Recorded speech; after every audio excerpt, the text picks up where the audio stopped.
gente? Estamos mais uma vez aqui no canal GEPOST TV.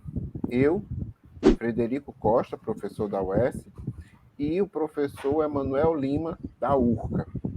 Hoje nós vamos ter um tema muito interessante: Stalingrado, a grande batalha da Segunda Guerra Mundial entre o exército imperialista alemão e os russos, né, do Estado Operário da União Soviética.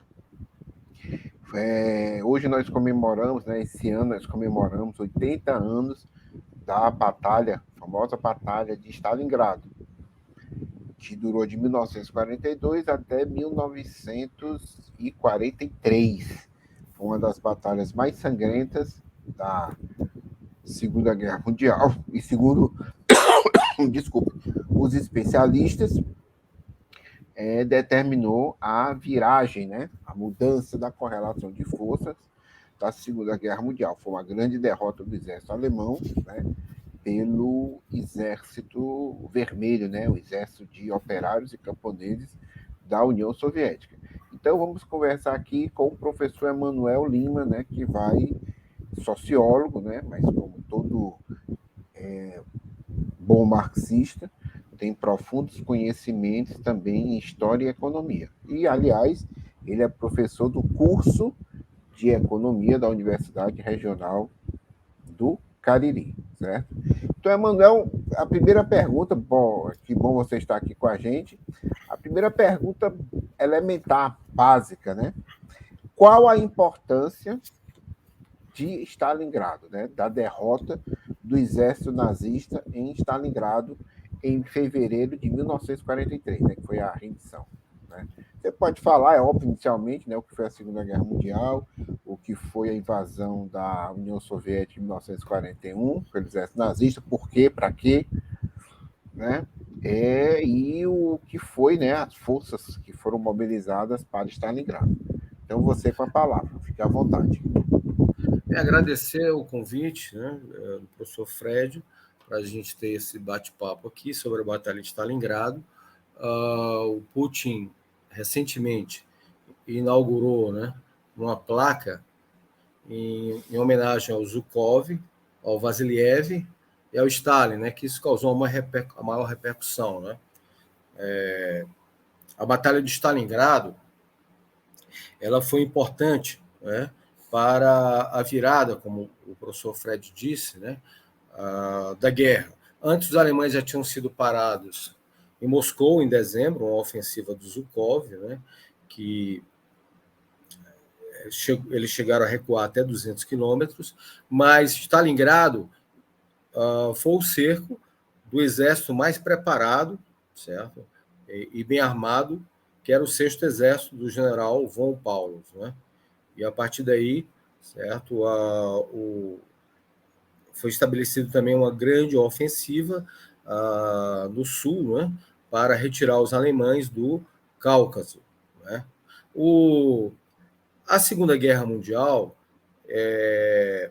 ela foi uma guerra interimperialista, né? Além de guerra de libertação nacional, uma guerra contra o Estado Operário, contra a União Soviética, que Hitler já declarava no Mein Kampf, né, no seu livro A Minha Luta, que o objetivo, certo, do nazismo era o Lebensraum, né, que seria ocupar o leste, certo, para ter como espaço vital aquela região, né, rica em minérios, povoada, e do petróleo do Cáucaso e do trigo da Ucrânia, certo? Então, a batalha, a Segunda Guerra Mundial, na verdade, ela não começou com a invasão da Polônia, né? Ela começou já, inicialmente, em 1931, quando os japoneses invadem a Manchúria, né? Depois os italianos vão invadir a Líbia. A Segunda Guerra Mundial, o Lloyd George, que era dirigente do Partido Liberal Inglês, disse que ninguém sabe como começou a Primeira Guerra Mundial, né?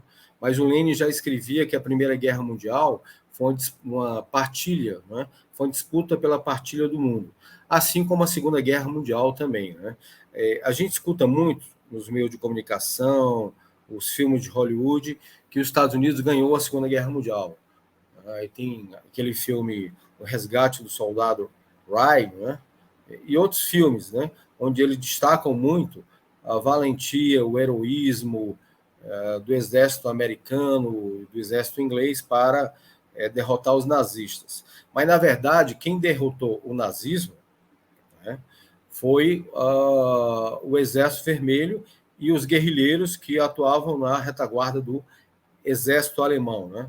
Tanto na Rússia, depois como também na Grécia, na Iugoslávia, na Albânia, né? E, enfim, Stalingrado foi o início, né, dessa derrota, principalmente pelo cerco, né, pela magnitude das tropas envolvidas naquela guerra. E a partir de Stalingrado, a outra batalha mais importante foi a Batalha de Kursk, né, onde os alemães vão perder a capacidade contraofensiva. Foi a maior batalha de tanques da Segunda Guerra Mundial, né? Foi lançada uma biografia do Hitler atualmente, dizendo que foram os anglo-saxões que, na verdade, venceram a guerra, mas isso é uma mentira deslavada, né? As melhores tropas alemãs, elas estavam no leste, né? Quando as tropas anglo-saxões embarcaram na Sicília, ali só tinham 20 divisões, enquanto eles tinham centenas de divisões no leste europeu, não é? Os generais alemães dizem que eles tiveram um pouco de calafrios quando entraram na Rússia, né? Entraram no dia 24 de junho de 1812, né? A invasão alemã foi no dia 22 de junho de 1941, né? E por incrível que pareça, o Stalin foi avisado por diversas fontes, por Churchill, né? Foi avisado pelo Richard Sorge, que era espião soviético na Ásia, pelo Leopold Trepper, que era espião soviético na Europa, que haveria a invasão, deram a data, o horário, mas Stalin menosprezou, né, esses avisos. E é tanto que hoje existe um movimento de retorno ao stalinismo muito forte, né, que coloca Stalin como clarividente, que ele foi responsável pela vitória, mas se nós olharmos retrospectivamente e olharmos a história, certo? Stalin cometeu um verdadeiro desastre no início da guerra, porque com os expurgos do Exército Vermelho em 37, 38, né, ele praticamente deixou acéfalo o Exército Vermelho, que tinha grandes generais, né? General Tukhachevsky, inclusive o Zhukov teve muita influência do Tukhachevsky, que era um general brilhante, que vinha da Guerra Civil, né? Por que o Tukhachevsky e centenas de oficiais, milhares, né, foram mortos, foram fuzilados? Porque Stalin temia, né, que esses militares tivessem autonomia e ofuscassem, certo? Empanassem o brilho do Stalin, né? Além disso, o almirante Canaris, né, o Heydrich e o Himmler entregaram documentos falsos, né, que comprometiam, entre aspas, né, esses oficiais, que eles estariam supostamente ligados aos alemães, né? Então, isso aí foi fundamental para Hitler invadir a União Soviética, porque ele achava que o exército soviético ofereceria pouca resistência. Ele disse o seguinte: é só entrarmos, dar um chute, né, e a casa desaba. E não foi bem isso que ocorreu, né? Eles subestimaram a capacidade industrial, militar, certo? E o heroísmo e a bravura do povo soviético e do exército e dos soldados soviéticos. O que possibilitou também, certo? A vitória russa, tanto em Stalingrado e depois em Kursk, né, e em outras batalhas, foi exatamente a vitória do planejamento estatal, das conquistas da Revolução de Outubro, que quase ninguém fala quando se debate sobre a Batalha de Stalingrado, né? Então, as conquistas da Revolução de Outubro, o planejamento, a centralização dos meios de produção, o monopólio do comércio exterior, enfim, essas conquistas da Revolução de Outubro, né, e a industrialização foi que permitiram, né, que a União Soviética vencesse a maior máquina de guerra que existia na época, né, que tinha vencido a França em pouquíssimo tempo, tinha vencido vários países, né, e que ameaçava a hegemonia inglesa e ameaçava a hegemonia norte-americana. Qual era a posição dos Estados Unidos, né, e a posição inglesa? O Truman era senador. Ele foi interpelado e perguntaram a ele, ele era senador antes de ser presidente, e perguntaram a ele qual seria a posição dos Estados Unidos diante da guerra, né, no leste europeu. Ele disse, bem, se a União Soviética estiver vencendo, nós vamos apoiar os alemães.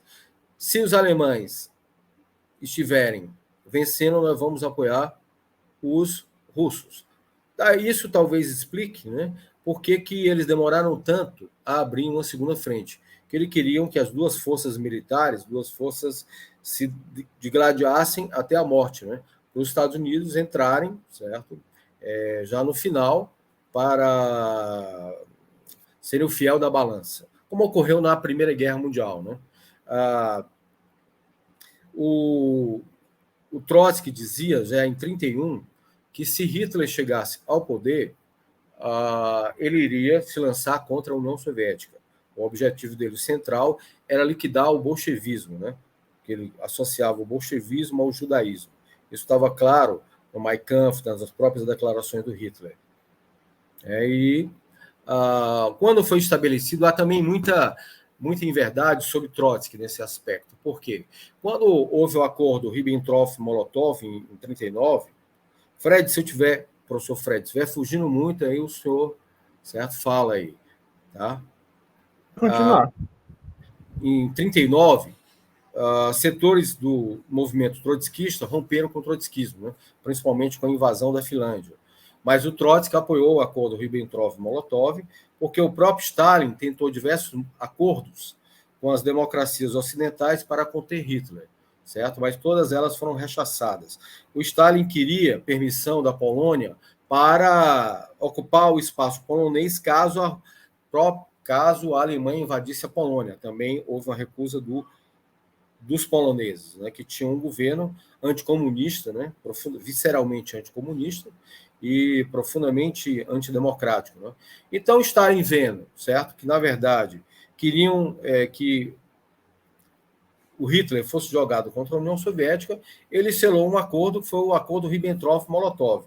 A crítica que o Trotsky vai fazer é que você poderia fazer um acordo com o diabo, só não poderia enaltecer o diabo e esconder o rabo do diabo, né? Tá certo? Né? Por que eu estou falando isso? Porque hoje, certamente, se nós estivéssemos na Segunda Guerra Mundial, essa esquerda que está contra a Rússia e defendendo a OTAN na guerra da Ucrânia, certo? Também teria os mesmos argumentos, né? Tá? Porque Stalin é um autocrata, né? Mas o próprio Trotsky disse: nós estaremos lutando de armas nas mãos, mesmo com alguém com a arma na nossa nuca, estaremos lutando ao lado do Exército Vermelho em defesa das conquistas da Revolução de Outubro. Essa é uma posição marxista. Né? Como a posição marxista hoje, na guerra da Ucrânia, é defender um país periférico contra a OTAN e os Estados Unidos, que a guerra da Rússia não é contra a Ucrânia. A Ucrânia é um joguete da OTAN e dos Estados Unidos. Então, o que nós estamos discutindo hoje tem muito a ver, certo, com a Segunda Guerra Mundial. Porque a nova ordem internacional que surge do pós-guerra, certo? Existia um plano chamado a Grande Área Norte-Americana, que foi já estabelecido por Woodrow Wilson, certo? Que seria o novo século americano. Né? E também o plano dos neocons, guardando as devidas proporções, né? Do Paul Wolfowitz, do Dick Cheney, né? De recuperar a hegemonia norte-americana. Sempre teve no plano dos Estados Unidos a divisão da União Soviética, né? Assim como a Alemanha.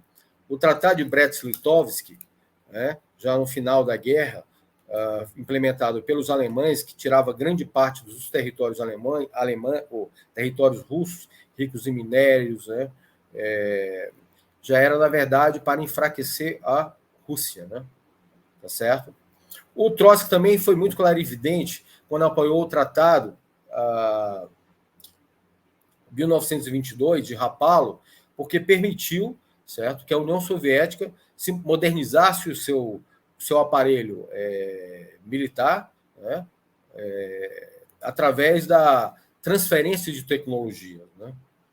Então, e tivesse treinamento do exército alemão, porque pelo Tratado de Versalhes, os russos, os alemães não poderiam mais ter uma força de mais de 100 mil homens, não poderia ter uma marinha naval, não poderia ter força aérea, e eles transferindo fábricas para a Rússia, né, para a União Soviética.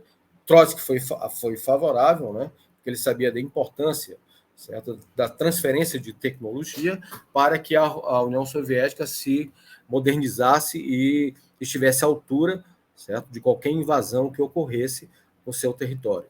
Então, é uma discussão muito candente, né, porque o atual objetivo dos Estados Unidos é dividir e desmembrar a Rússia, né? Não porque Putin seja um autocrata, seja isso ou seja aquilo, mas porque a Rússia ela tem um exército poderoso, tem ogivas nucleares, né? E para os objetivos norte-americanos, né? Que vem desde a Segunda Guerra Mundial, certo? Era desmembrar a União Soviética, né? O próprio Woodrow Wilson ele colocou 8 mil soldados americanos em 1918 e disse a seguinte frase: Woodrow Wilson, que foi considerado um pacifista, né, o cara dos 14 pontos que se contrapunha a Lenin, né? Ele disse que temos que estrangular esse bebê antes que ele fique forte e se fortaleça, né? Certo? Então, o Trotsky dizia que para combater o fascismo, você tem que combater o imperialismo, né? Certo? Por quê? Porque o objetivo dos Estados Unidos não era impor democracia no mundo, nem regimes democráticos, né? O objetivo dos Estados Unidos era o domínio mundial. A lei de empréstimo e arrendamento, né, que o Franklin Delano Roosevelt estabeleceu, era exatamente para enfraquecer a Inglaterra, né, e ocupar o espaço, certo, que antes era da Inglaterra no cenário mundial. Então, era uma disputa interimperialista e não uma mera luta entre fascismo e democracia, né? Basta ver, certo, que o que os ingleses fizeram na década de 40, no início, contra a Índia, né? Tá certo? E na Ásia, o Japão foi muito bem recebido em alguns países porque os ingleses fizeram miséria naquelas colônias asiáticas, né? Tá?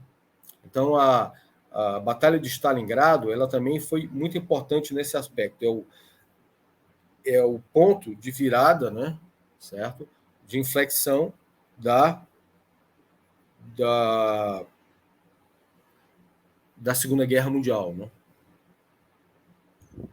Isso, achei importante o que você colocou, porque você situou os 80 anos da vitória do Exército Vermelho sobre o nazismo na Batalha de Stalingrado em um contexto, né, no seu devido contexto histórico, né? Em primeiro lugar, você identificou bem, eu penso é importante para quem está nos assistindo, você identificou bem a natureza da Segunda Guerra Mundial. A Segunda Guerra Mundial foi uma disputa interimperialista, né? Ou seja, uma disputa por áreas de influência entre um bloco de forças imperialistas, né? Vamos ver, França, Inglaterra, Estados Unidos, né? Contra outro bloco de forças imperialistas dirigido principalmente pela Alemanha e Itália, né, na Europa, e pelo Japão na Ásia, né, na área do Pacífico, né? Uma disputa por área de influência. Isso é muito importante. Eu acho que depois deve fazer um programa sobre isso, porque há visões hoje dessa esquerda pró-imperialista que diz que a guerra da OTAN-Ucrânia contra a Rússia é uma guerra interimperialista, né? que é uma grande mentira, e o que é, do ponto de vista histórico, né, e do ponto de vista marxista, um absurdo. Né? Então, foi uma guerra interimperialista, e a União Soviética era um Estado operário, né? Ou seja, era um Estado onde a burguesia foi expropriada. E você, acho que se identificou muito bem, né?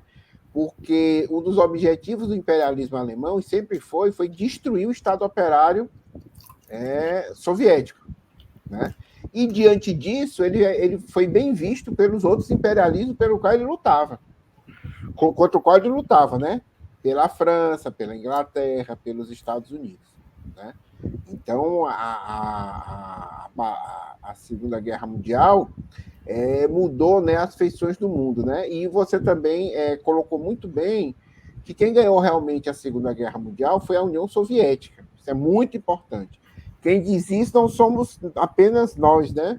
Tem um livro aqui muito interessante, que é o Confronto de Titãs, como o Exército Vermelho deteve Hitler. Esse livro aqui, né? Que é muito bom. Muito bom. Que é de um coronel... Dois oficiais norte-americanos. De um coronel, né? Americano, David Glantz, e um tenente-coronel americano, Jonathan House, né? Ou seja, não é nem russo, não é alemão, né? Não são comunistas, e eles identificam bem que realmente foi a Rússia, né? A União Soviética, que derrotou. E eles dizem aqui uma parte muito interessante, né? Que sobre a Operação Barbarossa, né? O Barbarossa, que foi o nome dado à operação de invasão e destruição da União Soviética pelo imperialismo alemão. Aí diz assim: para destruir o Exército Vermelho, Hitler arregimentou pelo menos 152 divisões alemãs, incluindo 19 divisões Panzer, né, de tanques, e 15 divisões de infantaria motorizadas no leste. Em termos de equipamento, as forças alemãs somavam cerca de 3.350 tanques, 7.200 peças de artilharia e 2.770 aeronaves. Essas unidades foram seguidas por 14 divisões finlandesas ao norte e 14 divisões romenas com porte de brigada ao sul, né? Fora tropas, né, da Hungria, tropas da Espanha, né, tropas de outros países, né, de outros. A Alemanha nazista mobilizou muitos setores fascistas da Europa, né, com o objetivo de varrer, de saquear a União Soviética. Né? E outra coisa que o Emanuel colocou, né, a natureza da burocracia soviética, né, que expropriou politicamente o proletariado da União Soviética, que expressa a figura do Stalin, né, a sua incapacidade de defender as conquistas da Revolução, a sua incapacidade de deter inicialmente o nazismo. Né? Isso é documentado por historiadores soviéticos, historiadores ocidentais, é uma coisa clara, né? Que infelizmente hoje, né, porque uma das armas do stalinismo foi a ignorância. Né? Então o Stalin nunca foi um grande comandante militar, pura picaretagem isso, tá certo? Nunca foi. Né?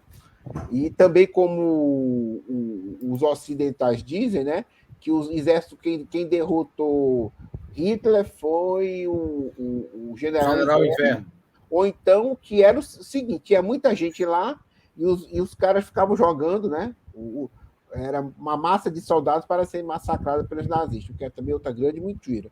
Tem um livro muito interessante que acho que é Rumo a Berlim, Conquista de Berlim, do Tchukov, que ele demonstra realmente como a superioridade também estratégica e tática dos generais soviéticos. Então, acho que isso é uma coisa muito importante, isso. Os generais soviéticos aprenderam muito, né? Apesar de ter sido decepado, né, pelos expurgos, né, pelos assassinatos, mas o Exército Vermelho aprendeu muito com os erros iniciais. Né?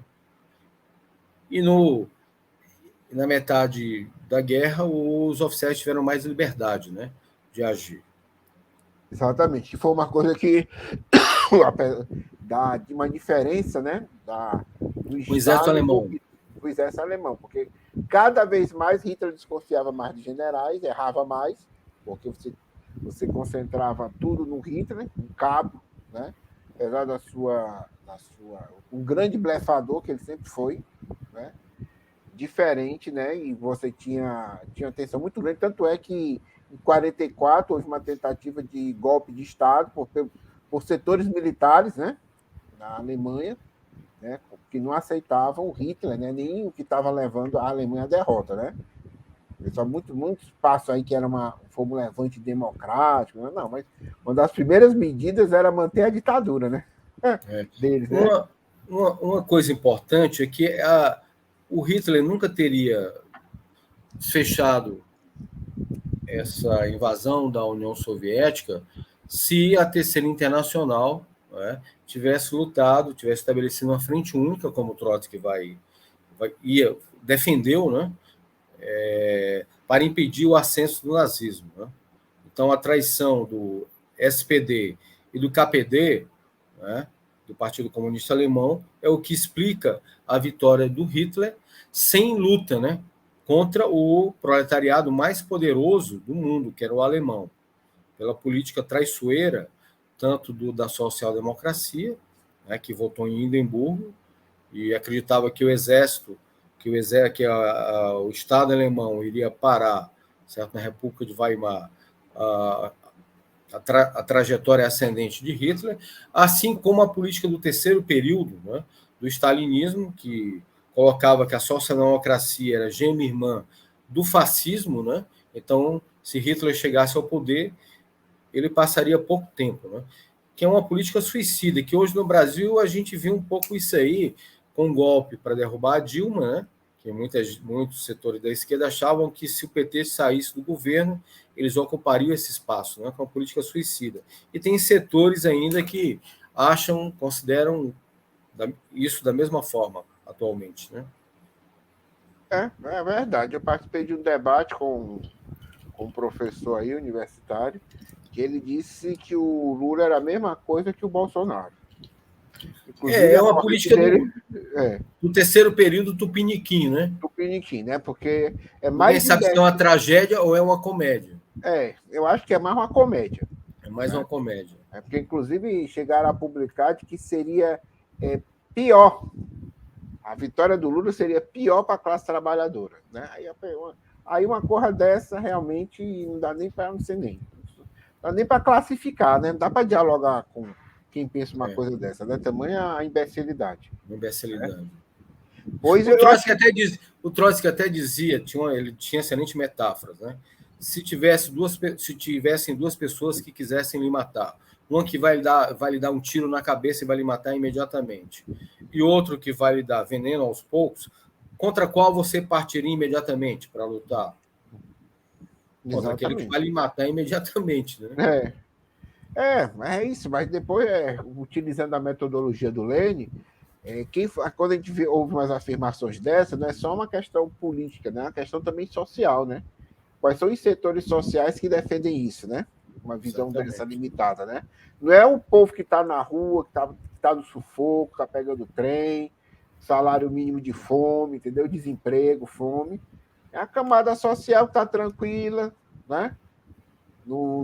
E acha que pode, a partir das suas cátedras de marfim, dizer o que é certo e o que é errado. Um absurdo. Mas retomando ao tema, acho que é isso importante. Uma outra questão que você colocou, o paralelo que você fez quanto os setores que eram vinculados ao SWP, né? Que era o Partido Trotskista norte-americano, que disseram que o nazismo era a mesma coisa que o stalinismo e que não devia apoiar nada. Né? Esses setores que romperam, os dois grandes intelectuais estadunidenses, depois foram defender a política do imperialismo de maneira mais deslavada possível, né?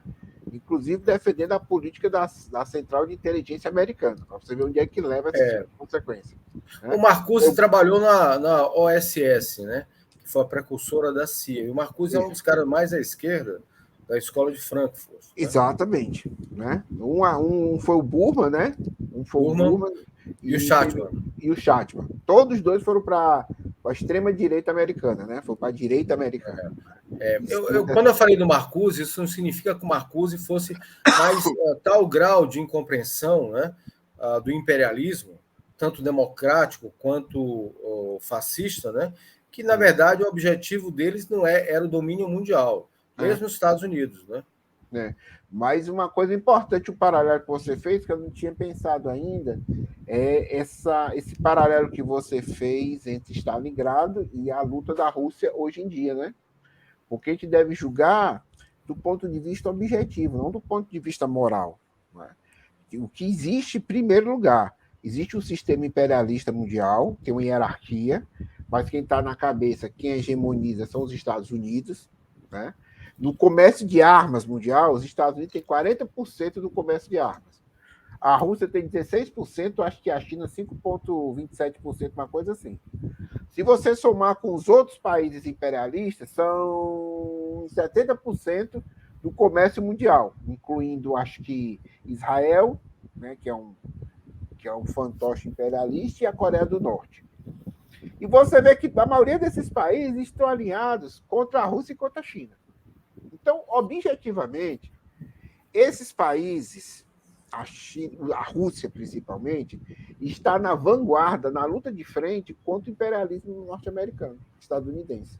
É uma coisa objetiva, independente, né? Porque também tem uma outra coisa de retardado que se coloca também, né? Não, porque a burguesia russa é mafiosa. Qual é a burguesia que não é mafiosa? E o lema aqui no nosso país é o quê, esse rapaz? Né? E os escravocratas hoje aí, que aqui estão campeando aqui no Brasil, o que é que né? Mas a Rússia tem uma burguesia, né? Então acho que isso é importante, porque inclusive a guerra russa é uma guerra de libertação nacional.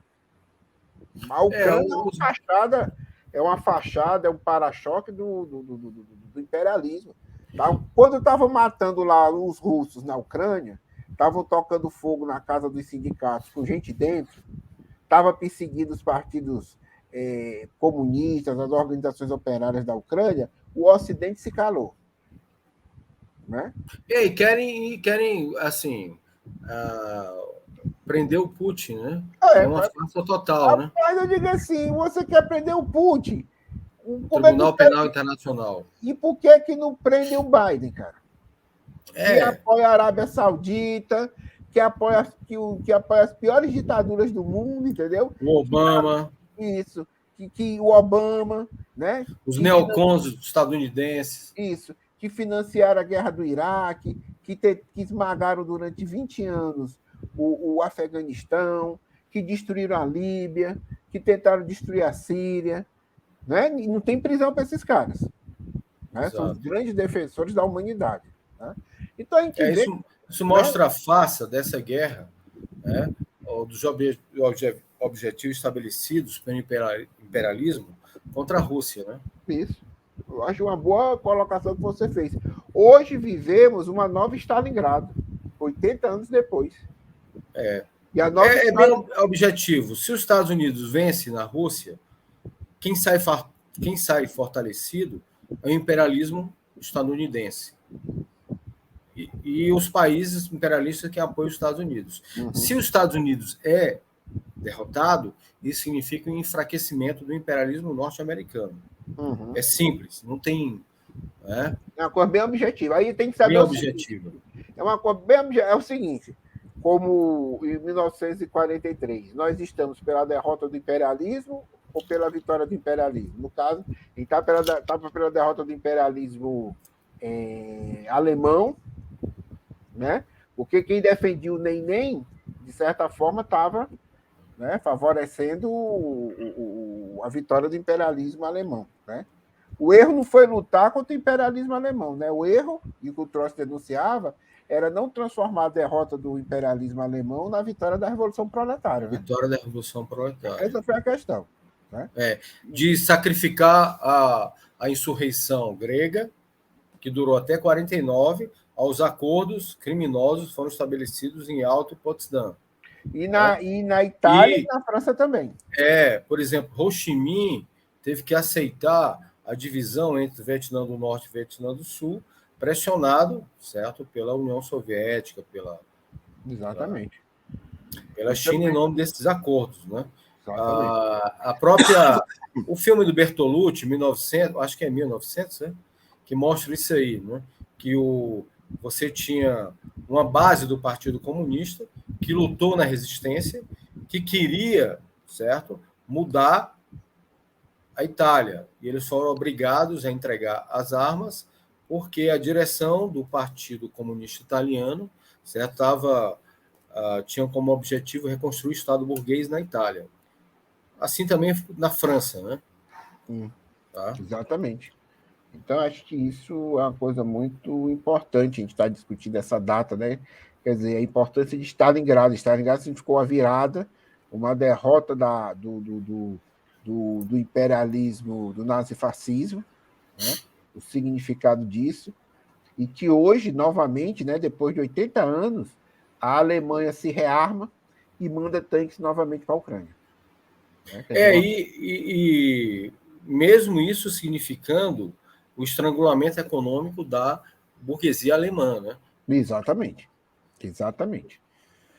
O que gera muitas tensões, né? Por isso que quanto mais tempo dura a guerra, mais difícil fica para o imperialismo estadunidense, porque como é que uma guerra de definição rápida favoreceria o imperialismo também, né? Porque não criaria tantas tensões com a Europa, que depende do comércio com a Rússia. O imperialismo hoje está muito debilitado, né, norte-americano. Por quê? Para Hitler começar a invadir outros países, até chegar à União Soviética, ele tinha que ter unidade interna. Por exemplo, por que os Estados Unidos foi derrotado no Vietnã? Foi também pela luta pela resistência interna, pela resistência, da população, né, dos vietnamitas, mas foi também porque a população norte-americana se rebelou contra o imperialismo norte-americano. Né? No final, eu até proponho, professor Fred, depois a gente fazer um programa sobre a Guerra do Vietnã. No final da guerra, certo? Quartéis já estavam sendo atacados, os Estados Unidos, a Força Nacional, matou estudantes em universidades, né? Oficiais americanos já estavam sendo mortos por soldados, né? Havia praticamente uma insurreição. Então, e isso, inclusive, levou o Nixon, né, à derrocada. O importante foi aquele boxeador Muhammad Ali, que disse assim, que ele se negou, né, a se alistar, e fizeram entrevista com ele, ele disse, o que é que eles fizeram contra mim? O que é que os vietnamitas fizeram contra mim? Quem faz contra mim são os brancos aqui. Né? Exatamente. Então, o governo dos Estados Unidos... Grande Muhammad Ali. Exatamente. Né? Que ele traduziu nisso a frase, né, de um setor, porque enviaram muitos negros para serem massacrados lá, para tentarem massacrar e servir de bucha de canhão. Os negros estavam sobre-representados no exército americano. Né? Exatamente. E não é à toa também que eles fizeram essa guerra por procuração, né? Porque tiveram que recuar no Iraque, pelo número de mortos de soldados estadunidenses, tiveram que recuar também no Afeganistão, né? E se fosse eles estivessem lá na Ucrânia, aí que a crise iria se abrir. Mas é isso, Emanuel. Muito importante a sua fala sobre a atualidade, a gente discutir Stalingrado nesse contexto, né, de 2023, 80 anos dessa vitória histórica, né, que é uma vitória dos trabalhadores do mundo. Stalingrado foi só uma vitória soviética, né, foi uma vitória dos trabalhadores, e que isso permanece. Né, enquanto a gente não derrotar o imperialismo, né, o imperialismo vai estar sempre fustigando as conquistas dos trabalhadores. O objetivo mesmo da guerra contra a Rússia é o saque, né? É o saque e a pilhagem. Pilhar. Não consigo. O que é que aconteceu? Não vamos aqui, um dia a gente faz um programa só sobre o Putin. Mas o Putin foi uma reação interna à era do Yeltsin, né? Que o Yeltsin era essencialmente pró-imperialista. Ultraliberal, quer dizer, que estava entregando os restos do Estado operário para o imperialismo, e esse é o grande ódio do imperialismo contra o Putin. Né? Gente, o imperialismo não defende democracia. Essa é a maior mentira do século, certo?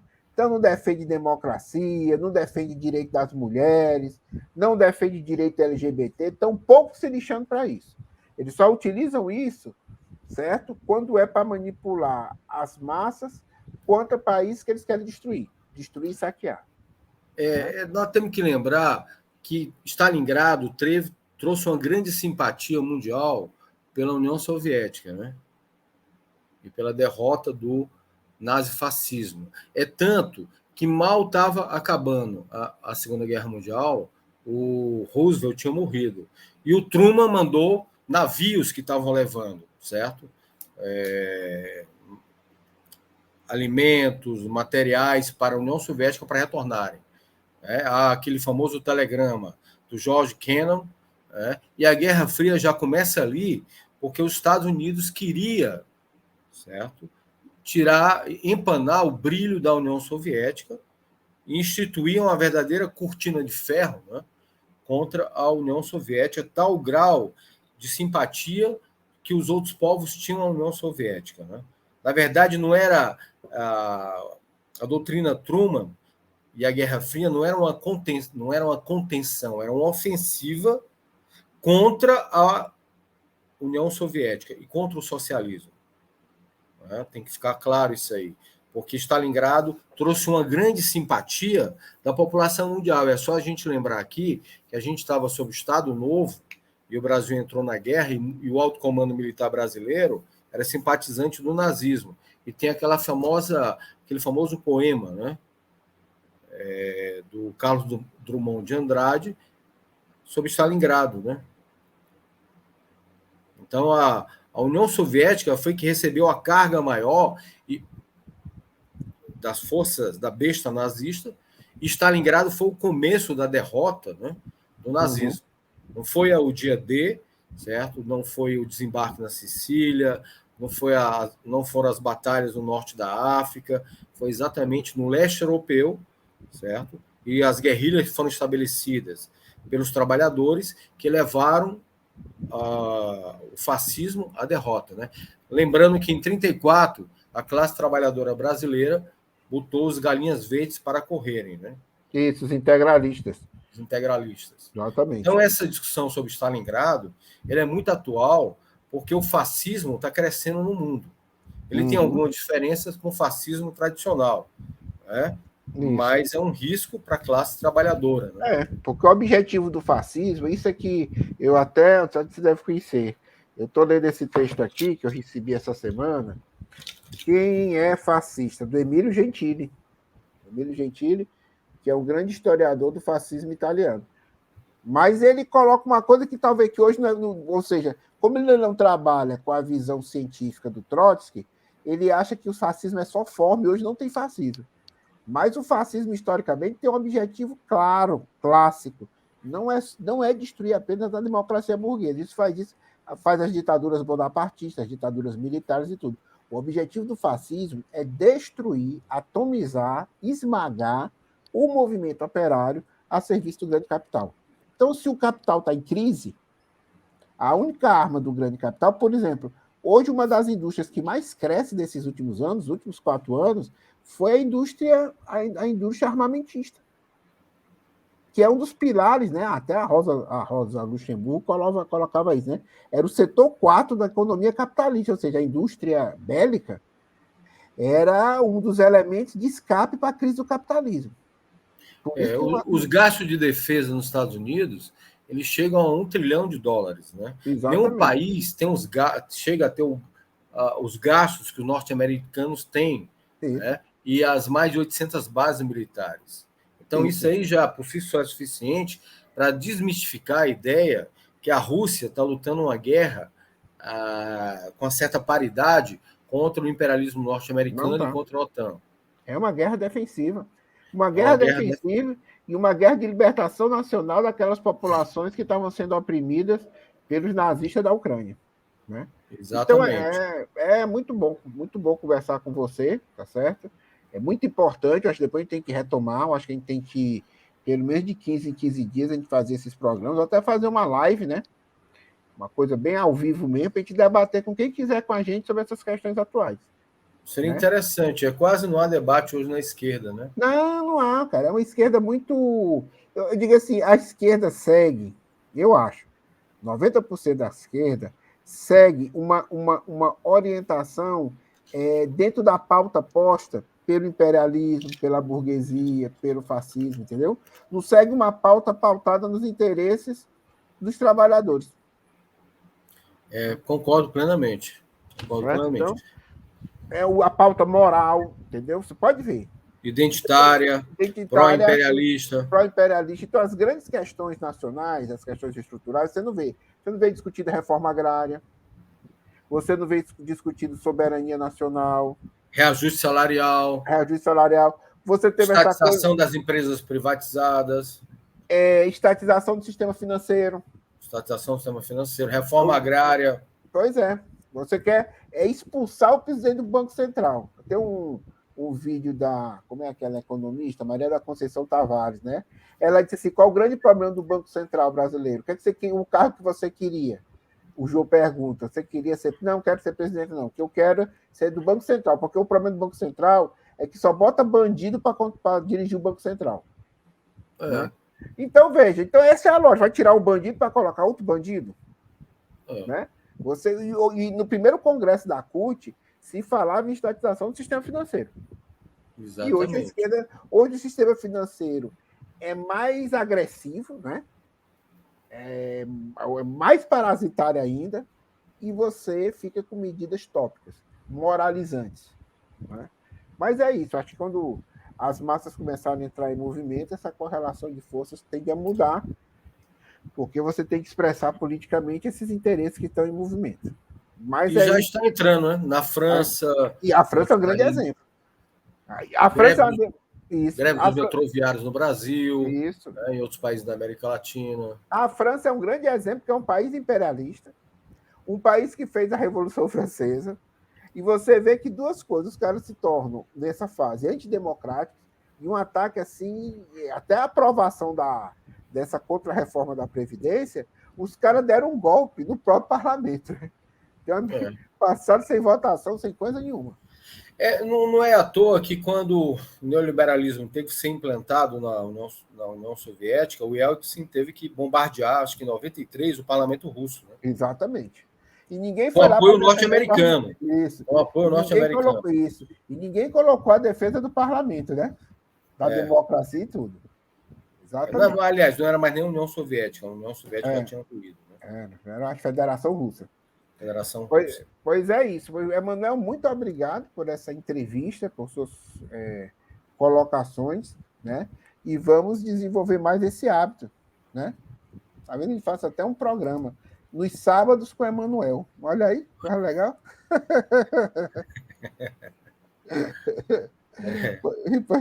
Pois, meu amigo, muito obrigado, né? Vocês que nos assistiram, não esqueçam de dar o like, não esqueçam de divulgar, certo? E de se inscrever no canal do TV GPOST, tá bom? Então, até a próxima.